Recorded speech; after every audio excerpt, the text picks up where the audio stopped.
कल्याणानां निधानं कलिमलमथनं पावनं पावनानां पाथेयं यनमोक्षुः सपदि परपदा प्राप्तये प्रस्थितस्य विश्रामस्थानमेकं कविवरवचसां जीवनं सज्जनानां बीजं धर्मद्रुमस्य प्रभवतु भवतां भूतये राम नाम। आइए कार्तिक मास के महात्म्य में और राम कथा में प्रवेश करते हैं। राजा पृथु कहने लगे कि हे नारद जी, कार्तिक के व्रत के उद्यापन की विधि भी कहिए, क्योंकि आप सर्वज्ञ है। नारद जी कहने लगे कि कार्तिक व्रत के उद्यापन की विधि सुनिए। कार्तिक शुक्ल चतुर्दशी को व्रत की संपूर्णता के लिए उद्यापन करे। घर के अंदर गोबर का चौका लगावे, तुलसी के ऊपर मंडल बनावे और द्वारों में मिट्टी के 4 द्वारपाल बनावे, जिनका नाम सुशील, पुण्यशील, जय और विजय रखे। और तुलसी के पास ही मनोहर सर्वतोभद्र मंडल बनावे। सर्वतोभद्र जो मंडल होता है उसमें 57 मंडल होते हैं और सभी देवताओं का उसमें आह्वान होता है, पूजन होता है। उसके पास पंचरत्न युक्त कलश रखे। फिर स्वस्ति वाचन करके गणेश आदि देवताओं का पूजन करे। शंख चक्र और गदा धारण किए हुए तथा रेशमी पीत वस्त्र युक्त लक्ष्मी सहित भगवान का पूजन करे। द्वारपालों सहित मंडल में इंद्रादिक देवताओं का पूजन करे। भगवान द्वादशी को जागे, त्रयोदशी को देवताओं ने स्तुति की और चतुर्दशी को देखे गए और पूजे गए। इसलिए चतुर्दशी को पूजन तथा उद्यापन करना चाहिए। सोने की भगवान की मूर्ति बनाकर षोडशोपचार विधि से भगवान की पूजा करे। फिर शयदान करे। सफ़ेद वस्त्र, तकिया, दुपट्टा, खड़ाऊ, छत्र, दीप और कंगी, अंजन, सलाका, कैंची, मोली, सिंदूर, कुमकुम, लौंग, इलायची, गौरोचन, कस्तूरी, बिंदी, सुगंधित पान का बीड़ा, माला, मिष्टान, अंगूठी, नथ, यदि और भी कोई वस्तु हो तो भी वह सुंदर है। और भोजन, यह सब शयादान के अंग है। हर किसी देवताओं का जो पूजन होता है उसकी एक विधि होती है और कौन सा देवता कैसे प्रसन्न हो उसके लिए शास्त्रों में भी बताया है और जानना भी जरूरी है। कहा गया है, अलंकार प्रिया विष्णु, जलाधार प्रिया शिव, नमस्कार प्रिया भानु, ब्राह्मणम मधुर प्रिय। जो अगर आपने भगवान विष्णु को प्रसन्न करना है तो उन्हें अलंकार चढ़ाए, वस्त्र चढ़ाए, आभूषण चढ़ाए। और अलंकार प्रिय विष्णु, जलाधारा प्रिय शिव। और शिव को जो अगर प्रसन्न करना है, भगवान शिव को, तो अनेक प्रकार की उदक द्वारा अभिषेक करें। और सूर्य भगवान को प्रसन्न करना है तो नमस्कार करिए। सूर्य भगवान को जो नमस्कार किया जाता है प्रातःकाल जब संध्या करते हैं तो उनको जो है इस ढंग से नमस्कार करना चाहिए। और मध्याह्न काल में जब संध्या करते हैं तो इस प्रकार से खड़े होकर के और सूर्य भगवान को जो है नमस्कार करें। और सायंकाल बैठ करके इस प्रकार से जो है सूर्य भगवान को नमस्कार करें। और नमस्कार से ही भगवान जो है प्रसन्न होते हैं। और इस प्रकार से जो है इन अंगों, ये शयदान के अंग है और इन सब चीज़ों के सहित शयदान भगवान राधा दामोदर के नाम से करे। क्योंकि कार्तिक में भगवान का राधा दामोदर नाम ही होता है। और स्त्री युक्त ब्राह्मण का वस्त्र आभूषण से पूजन करे और कुंच की धोती और जूतों का जोड़ा ब्राह्मण को देवे और पादुका दान सोने चांदी तांबे या पीतल के यथाशक्ति पात्र दान करे। पात्र जो दान दिया जाता है वो पीतल और तांबा आदि, सोना चांदी तो बड़ी बात है, इनका ही करे। लोहे के पात्र जो दान होते वो उतने महानता को नहीं जाते हैं, इसलिए जो है पात्र सुयोग्य होने से। और फिर भीष्म पंचक व्रत की समाप्ति के निमित्त चांदी के दीपक में सोने की बत्ती लगाकर दान करे। साथ ही यह प्रार्थना करे कि जैसे भगवान लक्ष्मी नारायण की सया सूनी नहीं रहती है, वैसी ही हमारी सया भी सूनी न रहे।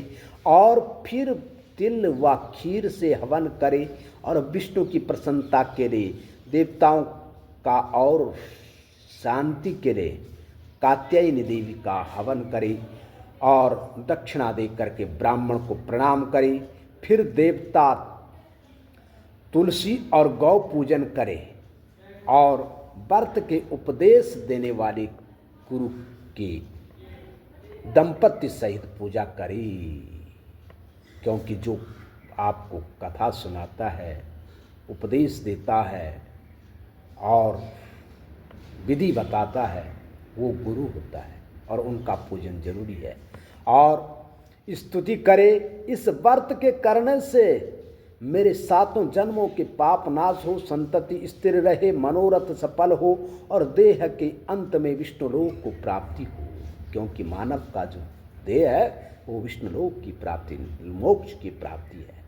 और पूर्णमासी के दिन यथाशक्ति 1 या 30 ब्राह्मणों को भोजन करावी। जो अगर सामर्थ्य हो तो 1, सामर्थ्य हो तो 30 और नहीं है तो 1, 5, 7 आदि जो भी हो उनको कराए। और गौ तथा पूजा गुरु को अर्पण करे और शाक मूल फल का दान करे। द्वारपाल और कौवे बिल्ली और चूहा कुत्ता चंडाल आदि इनको भी अन्न देवे। फिर हाथ जोड़ करके भगवान से प्रार्थना करे, हे भगवान मेरी संपूर्ण कामनाएं पूर्ण कीजिए, मैं आपको नमस्कार करता हूँ। इस प्रकार प्रार्थना करके भगवान लक्ष्मीपति को अर्घ्य दे और कहे कि हे देवेश लक्ष्मी सहित अर्घ्य ग्रहण कीजिए। जिनके स्मरण मात्र से तप यज्ञ क्रिया थोड़ी भी संपूर्ण होती है। यस्सा स्मृतचना मुक्त्या तपो यज्ञा क्रिया दुषु न्यूनम संपूर्णता याति सद्यो वंदे तमुच्चताम। क्रिया थोड़ी क्रिया भी संपूर्ण होती है, उन अच्युत भगवान को मैं नमस्कार करता हूँ।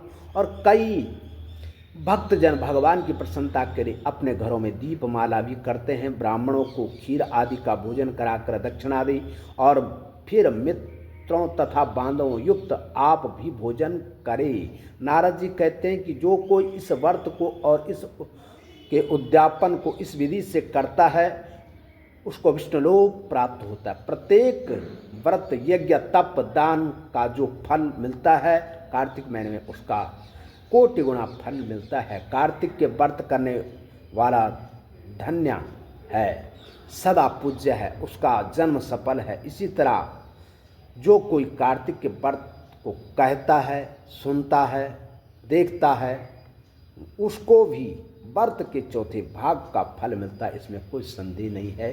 इसलिए जो है व्रत करने वाले का भी आदर करे, सत्कार करे। आइए राम कथा में प्रवेश करते हैं। कीरति विदु तुम कीन अनुपा, जहाँ बस राम प्रेम मृग रूपा। ताति गलानि करऊँ जिय जाई, डरहु दरिद्रहि पार छुपाई। सुनहु भरत हम झूठ न कहई, उदासीन तापस बन रहई। सब साधन कर सुपल सुहावा, लखन राम सिय दर्शन पावा। ते फल कर फल दर्श तुम्हारा, सहित पयाग सुभाग हमारा।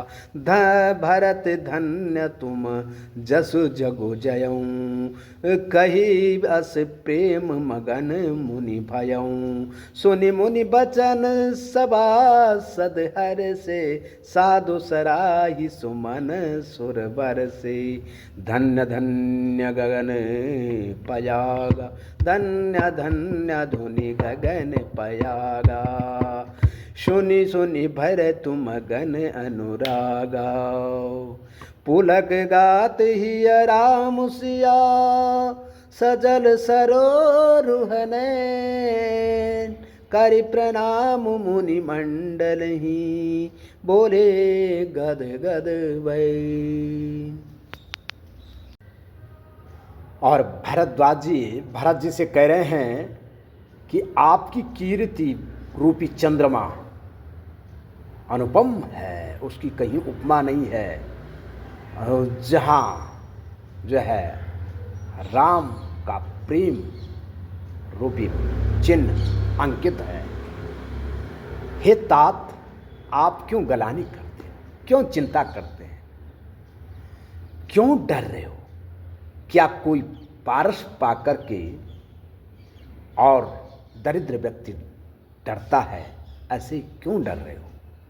ऐसा न डरो, आपके पास तो सब कुछ है, क्या नहीं है आपके पास? हे भरत सुनो, हम झूठ नहीं कहते, हम तपस्वी है, उदासीन है। हमारा कोई प्रयोजन नहीं है किसी से कि हम किसी की प्रशंसा झूठे मूठे में कर दें। हम सत्य कह रहे हैं, हमें किसी से कोई लेना देना नहीं है कि हमें कुछ मिलेगा, हम तो उदासीन हैं।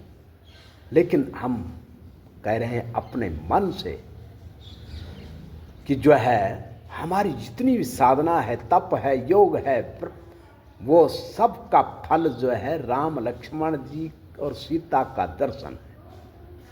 और उसका भी फल, राम लक्ष्मण सीता का फल जो है तुम्हारा दर्शन है। तुम हमें मिले, ये राम लक्ष्मण सीता के दर्शन का फल है। और सारा प्रयाग सहित सभी जो है सौभाग्य को प्राप्त हो गए हैं, सुख का अनुभव कर रहे हैं आपके दर्शन पा करके। और सारे प्रयाग में और नव मंडल में धन्य धन्य की धुनी गरजने लग गई है। धन्य हो भरत, धन्य हो भरत, क्योंकि भरत जैसा महान भक्त कोई नहीं है। और फिर जाके जो है देवताओं ने जो है फूलों की वर्षा की, और सारे सभासद जो है इस वाणी को सुन करके जो है हर्षित हुए।